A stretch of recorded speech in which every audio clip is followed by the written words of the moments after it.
오늘 함께 살펴보실 하나님 말씀입니다. 시편 132편 1절에서 18절까지의 말씀인데요. 구약성경 900쪽입니다. 132편 1절에서 우리 10절까지만 함께 한 목소리로 읽도록 하겠습니다. 시편 132편 1절부터 10절까지 한 목소리로 합독하시겠습니다. 여호와여, 다윗을 위하여 그의 모든 겸손을 기억하소서. 그가 여호와께 맹세하며 야곱의 전능자에게 서원하기를, 내가 내 장막 집에 들어가지 아니하며 내 침상에 오르지 아니하고 내 눈으로 잠들게 하지 아니하며 내 눈꺼풀로 졸게 하지 아니하기를, 여호와의 처소 곧 야곱의 전능자의 성막을 발견하기까지 하리라 하였나이다. 우리가 그것이 에브라다에 있다 함을 들었더니 나무 밭에서 찾았도다. 우리가 그의 계신 곳으로 들어가서 그의 발등상 앞에서 엎드려 예배하리로다. 여호와여, 일어나사 주의 권능의 궤와 함께 평안한 곳으로 들어가소서. 주의 제사장들은 의를 옷 입고 주의 성도들은 즐거이 외칠지어다. 주의 종 다윗을 위하여 주의 기름 부음 받은 자의 얼굴을 외면하지 마옵소서. 아멘. 여러분, 오늘 우리가 함께 읽었던 시편 132편은 성전으로 올라가는 노래 중에 한 편입니다.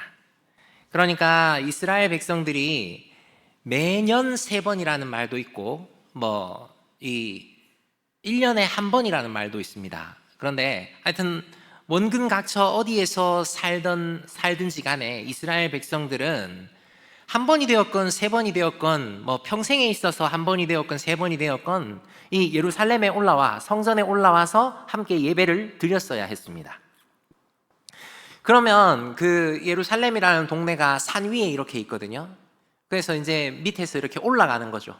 올라가면서 그 올라가는 길 동안에 이렇게 하나님을 찬양하고 하나님이 하신 일들을 기억하면서 이렇게 부르는 그 찬양, 부르는 그 시, 고백하는 내용들이 시편에 성전에 올라가는 노래로 이렇게 쭉 나와 있습니다.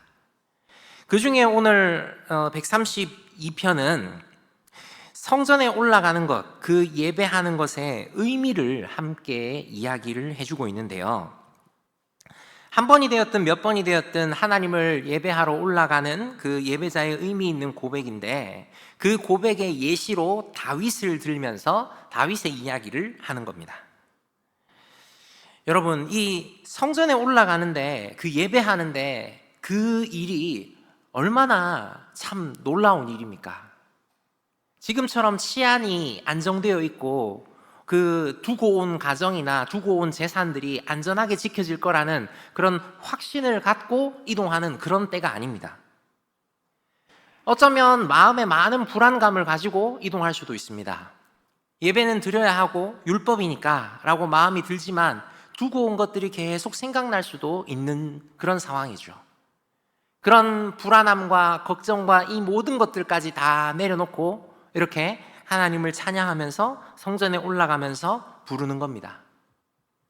내 인생에서 참으로 의미 있는 것, 바로 하나님을 예배하는 것, 하나님께 제사를 드리는 것, 그 하나님을 찾고 하나님을 구하는 것이 참으로 의미 있는 것이기 때문에 그 의미 있는 것을 위하여서 내가 지금 올라간다. 이렇게 고백하면서 한 편 한 편 낭독하는 그 시가 오늘 이 시편 성전에 올라가는 노래들이지요. 그 중에서 오늘 특별한 예배자였던 다윗을 이야기를 하는데요. 여러분, 다윗은 이렇게 고백을 합니다. 3절에서 5절을 보니까 이렇게 이야기를 합니다. 내가 내 장막집에 들어가지 아니하며 내 침상에 오르지 아니하고 내 눈으로 잠들게 하지 아니하며 내 눈꺼풀로 졸게 하지 아니하기를, 여호와의 처소 곧 야곱의 전능자의 성막을 발견하기까지 하리라 하였나이다. 아멘이십니까? 예, 벌써 조시면 안 되는데 시작한 지 5분 이내에 졸면 제 책임이 아닙니다, 여러분. 여러분, 다윗은 이렇게 고백을 합니다. 그 하나님과 함께 하는 것, 성전에 가서 그 하나님과 함께 하는 것, 그게 너무 좋기 때문에 내가 지금 잠을 잘 수가 없습니다. 졸지도 않겠습니다. 침상에 가서 쉬지도 않겠습니다. 내가 그 여호와의 장막에 들어가서 하나님을 예배할 때까지 나는 졸지도 잠도 안 자겠다. 이렇게 이야기를 하는 겁니다. 여러분, 다윗은 단순히 성전에 가는 행동, 하나님의 언약궤를 보는 행동, 거기에 멈추지 않았습니다. 그보다 더 큰 의미가 있었죠. 하나님을 예배하는, 하나님과 함께하는, 하나님과 교제하는 그 의미를 추구를 했습니다. 하나님과 바르게 관계 맺고 하나님과 함께하는 게 진짜 의미입니다. 그러니 이 진짜 의미를 위해서 잠자는 것보다, 쉬는 것보다 내가 그 하나님께 나아가겠습니다. 그 하나님을 예배하겠습니다. 라고 하는 것이죠. 여러분, 이 말씀을 묵상하는데 제가 지난주 생각이 나더라고요. 지난주에 중고등부 X가 수련회를 했습니다. 웰컴 3040, 우리 3040들도 함께 수련회를 했지요. 그런데 금요 성령 집회가 마친 후에 중고등부 X가 끝장 기도회를 한다라고 하면서 5층에, 비전센터 5층에 올라가가지고 이 중고등부 친구들이 철야를 한 겁니다. 야, 정말 우리 친구들 대단하다라고 생각을 하면서 작년에 제가, 올해는 하지 않습니다만 작년에 제가 보아스, 그러니까 나이 좀 있는 청년들을 제가 담당하지 않았습니까? 근데 제가 그 청년들 담당할 때 그 청년들도 저한테 똑같이 요청을 해가지고 수련회를 할 때 끝장 기도회를 했습니다. 그러니까 철야를 한 거죠. 이게 참 교회에 의미 있는 전통이구나. 저는 잠이 많은데 담당 교육자는 너무 피곤한데 예, 청년들은 눈에 불을 켜고 막 목소리 높여서 기도를 하더라고요. 그리고 중고등부도 정말 불타게 기도한 것 같습니다. 죄송합니다. 제가 가보질 않아가지고. 근데 여러분, 더 주목해야 될 것은 무엇이냐 하면 단순히 철야한다, 이것에 그치는 게 아닙니다. 신앙의 선배님들의 그 금요 철야 기도회, 이런 전통을 잘 이어받아서 이 친구들이 끝장 기도회 하면서 기도를 하는데 단순히 이 시간에 기도한다, 철야한다, 이 정도를 넘어서서 그야말로 하나님께 그 의미를 두고, 하나님과 함께하고 하나님을 예배하는 것에 그 의미를 두고, 하나님께 부르짖는 것에 그 의미를 두고 하나님과 바른 관계를 위해서 몸부림치고 애쓰는 그런 의미 있는 모습들, 참 의미를 찾는 그런 모습들을 볼 수 있었습니다. 오늘 본문의 다윗처럼 말입니다. 여러분, 근데 다윗이 처음부터 잘했습니까? 사실 제가 책을 잡으려고, 흠을 잡으려고 하는 게 아니라 다윗도 사실 연약한 사람이었죠. 그 연약함을 의미심장하게 딱 고백하는 말이 오늘 본문 6절에서 8절까지 나옵니다. 6절에서 이렇게 얘기합니다. 우리가 그것이 에브라다에 있다 함을 들었더니 나무밭에서 찾았도다. 우리가 그의 계신 곳에 들어가서 그의 발등상 앞에 엎드려 예배하리로다. 여호와여 일어나사 주의 권능의 계와 함께 평안한 곳으로 들어가소서. 여러분, 여기 본문에 보시면 우리가 그것이 에브라다에 있다 함을 들었더니 나무밭에서 찾았도다, 야일의 밭에서 찾았도다, 뭐 이렇게도 되는데요. 그리고 8절에 주의 권능의 궤와 함께 평안한 곳으로 들어가소서, 이렇게 이야기하지 않습니까? 여러분, 이 궤, 여러분, 사무엘하 6장의 내용이 이게 암시가 되어 있습니다. 여기서 나오는 그 궤, 언약궤이죠. 사무엘하 6장의 이 사건이 무엇인가 보면 예루살렘의 궁전에 머물던 다윗이 방치되다시피 한 언약궤, 하나님의 언약궤를 보고 이 언약궤를 하나님의 도성인 예루살렘으로 옮겨 오려고 합니다. 이 언약궤가 무엇이냐? 여러분 잘 알다시피 하나님의 임재의 상징이거든요. 금으로 두른 이 박스 안에, 그 안에 만나가 든 돌 항아리, 아론의 쌍난 지팡이, 십계명의 두 돌판이 들어있는 하나님의 임재의 상징입니다. 그 박스한 그 위 뚜껑이 시은좌라고 해서 하나님께서 거기 거하시는 자리다라고 했고요. 거기를 천사 두 천사가 날개를 이렇게 드리워서 이렇게 장식되어 있는 그게 언약궤, 하나님의 그 궤, 법궤라고도 하고 언약궤라고 합니다. 그 언약궤가 1년의 그 상황 때문에 이렇게 하나님의 성막에서 멀어져 있었고, 이 언약궤를 이제 다윗이 들고 이제 예루살렘으로, 자기가 있는 곳으로 가지고 오려고 하는 것이죠. 근데 여러분, 이 언약궤는 무엇으로 만들어졌는지가 중요한 게 아닙니다. 이 언약궤가 하나님의 임재의 상징이거든요. 의미 있는 그런 물건입니다.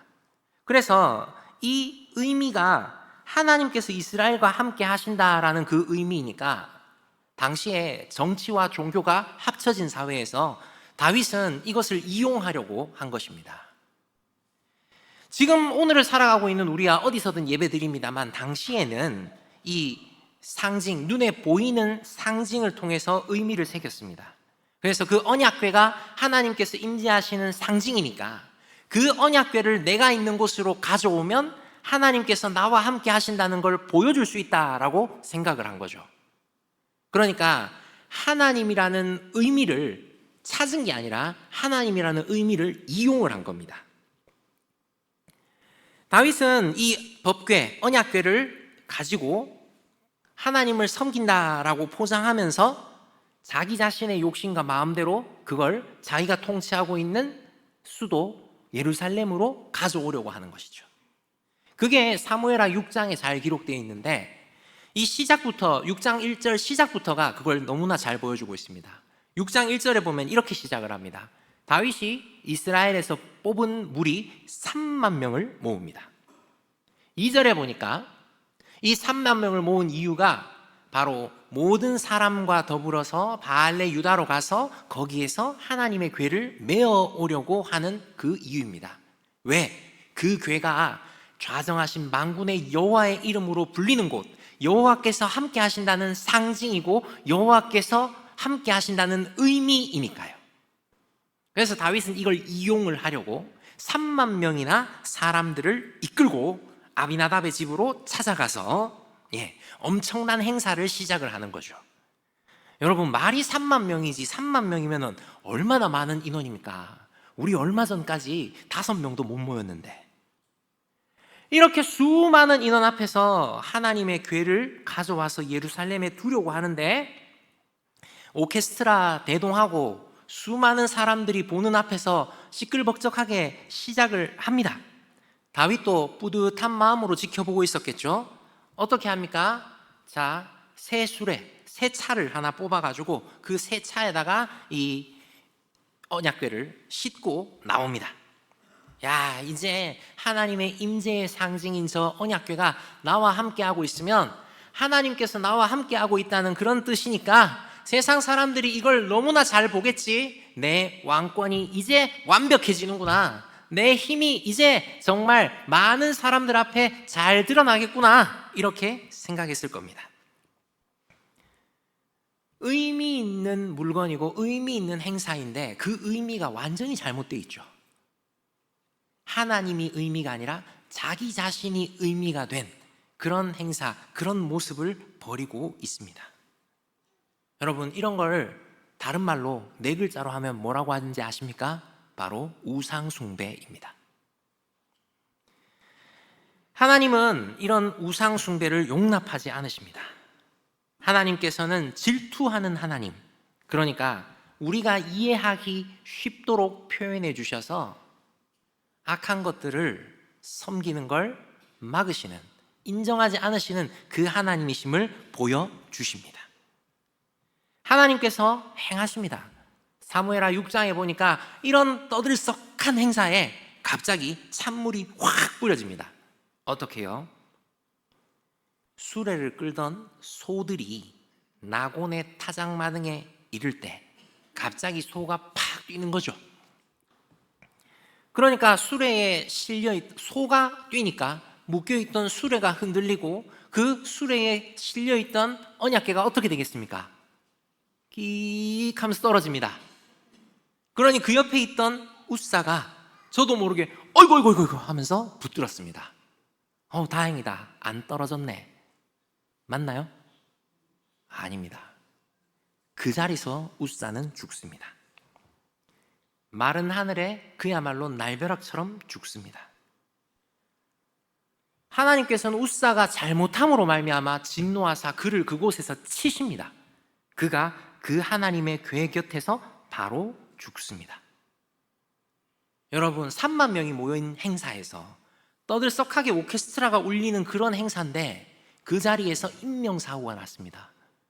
얼마나 분위기가 가라앉을까요? 오죽했으면 다윗은 그 장소를 베레스 웃사라고 이름을 바꾸어 버립니다.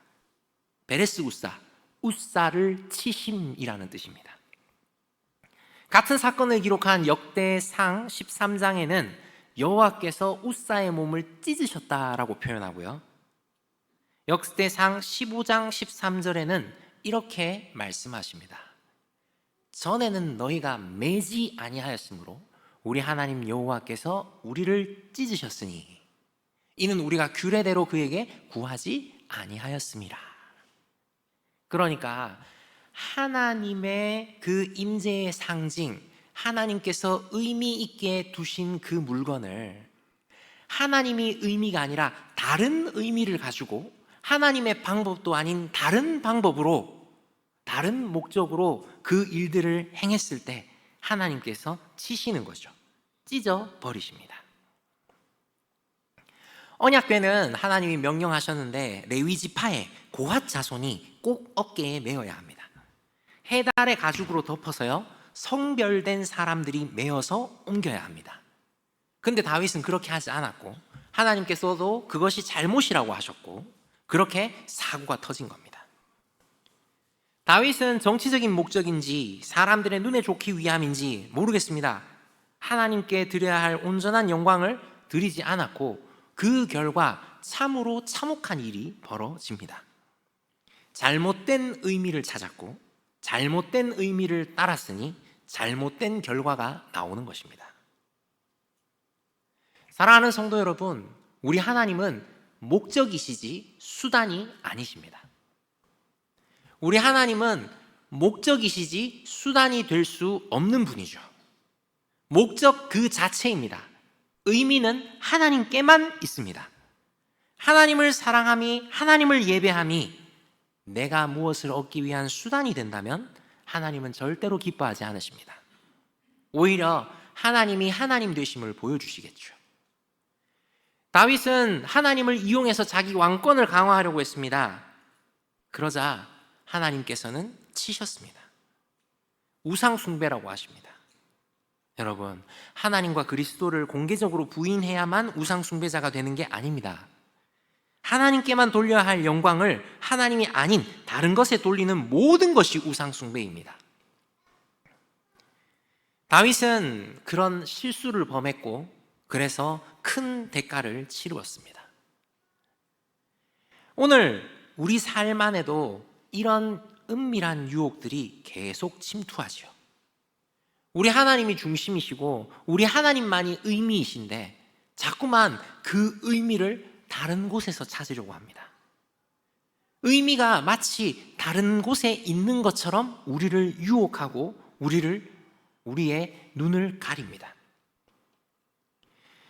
하나님만이 우리의 의미가 되시는데 다른 의미를 찾고 추구하는 유혹이 우리의 삶에서 넘쳐나는 것이죠. 그렇게 사랑하는 성도 여러분, 우리는 우리의 마음을 점검해야 합니다. 우리의 생각을 바로 잡아야 합니다. 하나님만이 의미이심을, 하나님이 우리의 삶의 목적이시고 만왕의 왕이시며 만유의 주이시고 나의 삶의, 우리의 삶의 주인이시라는 것, 하나님만이 나의 의미이시라는 것, 이것을 우리가 매 순간 기억해야 하는 것이죠. 이 하나님께 드려야 할 합당한 영광과 합당한 사랑, 이것을 다른 그 어떤 것에도 빼앗겨서는 안 됩니다. 그렇기에 하나님께서는 성경에 기록하시면서 시편에 다윗을 칭찬하고 있는 이 시편에도 중간에 이렇게 집어넣으시면서 기억하라고 하십니다. 하나님께서 주시는 참된 의미를, 하나님만이 우리의 의미가 되신다는 것을 말이죠. 우리가 너무 잘 알다시피 하나님은 징계가 목적이 아니십니다. 징계가 목적이셨다면 그 자리에 있는 사람들을 다 죽이신다든지, 혹은 다윗을 이렇게 어떻게 하신다든지 더 큰 책망과 더 큰 징계가 있을 것입니다. 하나님의 목적은 하나님 나라의 왕인 다윗이 하나님을 더 잘 섬기고, 그래서 하나님의 백성을 하나님을 더 잘 믿게 하는 그런 하나님 나라의 왕으로 일하는 것이 목적이셨습니다. 그렇게 자신의 정치적인 기반이 사람이 아니라, 돈이 아니라, 힘이 아니라 바로 하나님께 있다는 것을 알게 하시지요. 그래서 그 무엇과도 비교할 수 없는 그 하나님이심을 알고 합당한 영광을 돌리며 그 하나님만 경외하는 것, 두렵고 떨리는 마음으로 하나님만 섬기는 것, 그것을 가르쳐 주십니다. 우리가 다양한 신앙의 활동들을 할 수 있습니다. 그러나 그 활동들 가운데 의미는, 핵심은, 중심은 그 하나님과의 관계입니다. 그 하나님과의 바른 관계, 하나님을 사랑함, 하나님을 경외하는 것, 그것이 우리의 중심이 되어야 합니다. 의미를 제대로 이해해야 하죠. 그래서 절차대로, 하나님 명하시는 대로, 하나님이 주시는 의미대로 하나님을 따르고 하나님을 예배하고 하나님을 섬겨나갈 때 하나님은 놀라운 일들을 이루어 나가시는 것입니다. 사무엘하에서 다윗은 성별된 레위 사람들을 시켜서 6걸음 걸을 때마다 제사를 드리며 다시 언약궤를 예루살렘으로 옮겨갑니다. 여러분, 이곳 기랏 여아임에서 예루살렘까지가 16km 정도 되는데 6걸음마다 한 번씩 제사를 하나님께 드렸다라고 하면 얼마나 많은 짐승을 잡았는지 모르는 거죠. 그뿐입니까? 다윗이 춤을 추다 못해 바지가 벗겨질 그런 지경입니다. 다윗은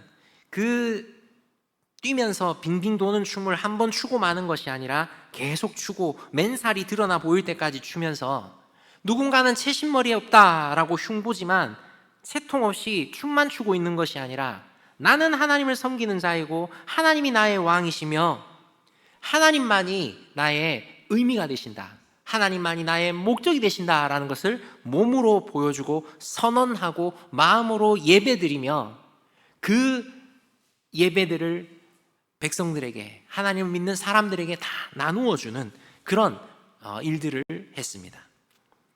그래서 이 시편 132편 성전에 올라가는 노래에 다윗의 이야기가 떠오르도록, 다윗이 잠을 잊었다, 졸지도 않았다, 하나님을 구했다 라고 하면서 다윗이 바르게 언약궤를 메어왔다, 이 이야기를 하면서 다윗이 그렇게 해서 하나님과 영원한 언약, 영원한 복을 받았다라는 것을 보여주는 것이죠. 그리고 그 다윗의 후손 예수 그리스도께서 오실 것이고, 오셨고 다시 오실 것이라는 것을 오늘을 살아가고 있는 우리에게도 알려주는 것입니다. 바로 그 하나님만이 우리의 의미가 되어주시며 우리를 의미 있게 만들어주시며 우리가 참으로 그 하나님 안에 있을 때 의미가 될 수 있다라는 것, 그것을 우리에게 가르쳐 주고 계신 것입니다. 사랑하는 성도 여러분, 의미는 하나님께 있습니다. 모든 것이 애매하고 불분명하고 흐릿할 이런 때일수록 우리는 그 하나님을 간절히 구해야 됩니다. 하나님께서는 말씀과 기도라는, 그리고 그 수많은 은혜의 통로들을 우리에게 주시면서 하나님의 뜻을 우리에게 알려주십니다. 그러니 우리는 그 말씀을 붙들고 함께 기도하며 찬양하며 온전히 하나님을 예배하며 말씀대로 예배하는 그 사람을 찾으시는 그 하나님께 더욱 나아가야 하는 것이죠. 사랑하는 성도 여러분, 의미가 하나님께 있음을 기억하십시오. 우리의 연약한 행위나 변하기 쉬운 감정이나 불완전한 지식이 아닌 그 하나님을 구하며 그 하나님만 바라보며 그 하나님을 간절히 부르짖어 참된 의미를 구해 나가는, 더욱 구해 나가는 저와 여러분이 되시기를 바랍니다. 우리 함께 말씀을 기억하며 기도했으면 좋겠습니다. 하나님, 이 시간 우리의 의미가 되어주시는, 우리를 의미 있게 만들어주시는, 참된 의미가 무엇인지 가르쳐주시는 그 하나님, 우리가 그 하나님의 말씀으로 더 하나님을 깨닫게 하여 주시고 그 하나님께 기도함으로 그 하나님과 더 가까워지게 하여 주시며 그 하나님을 참으로 예배함으로 하나님께 온전히 영광 돌리는 그런 우리가 더욱 되게 해달라고, 그런 주님의 백성 더욱 되어 하나님을 기쁘시게 하고 하나님과 사람 앞에서 날마다 사랑스러워져가는 우리가 되게 해달라고 우리 주여 크게 부르고 함께 기도하도록 하겠습니다.